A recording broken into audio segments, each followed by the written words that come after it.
lot of times, you know, when I do go out and I say this, then I get all these, hey, raised hands, and I get so disturbed. It bothers me. It bothers me that so many women were molested. It's heartbreaking for me.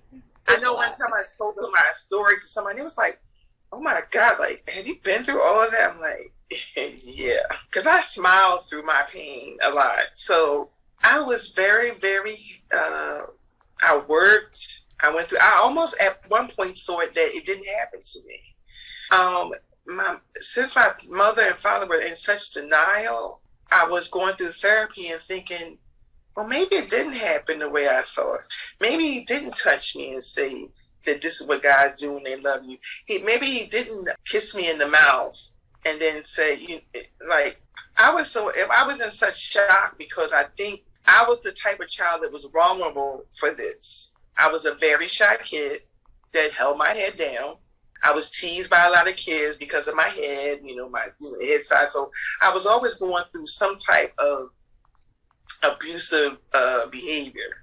So I was very quiet, withdrawn person. Moving forward, I just want to go back to after I got out of that relationship. I think I went to court. I ended up not pressing charges because he was going to be charged with attempted murder.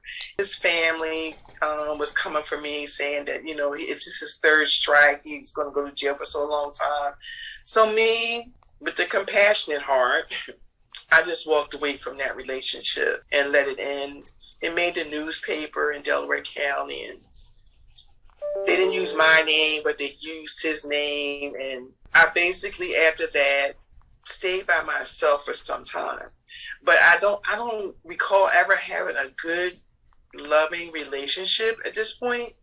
I feel like, but the way I started was not a good start for me to be able to have a good relationship, because I don't know what that looks like. My father that raised me was very verbally abusive, not just to me, but to my mother.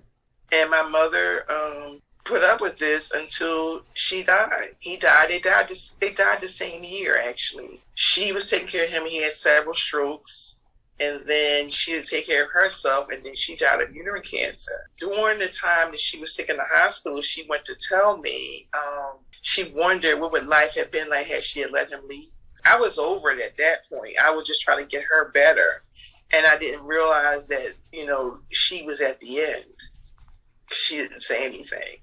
I felt like she didn't want me to be there because she felt like she didn't deserve it. But I wanted to be there because she was my mother. And I also had forgiven him because I also was there at his deathbed as well. I just wanted to make sure that forgiveness is not for them, it's for me.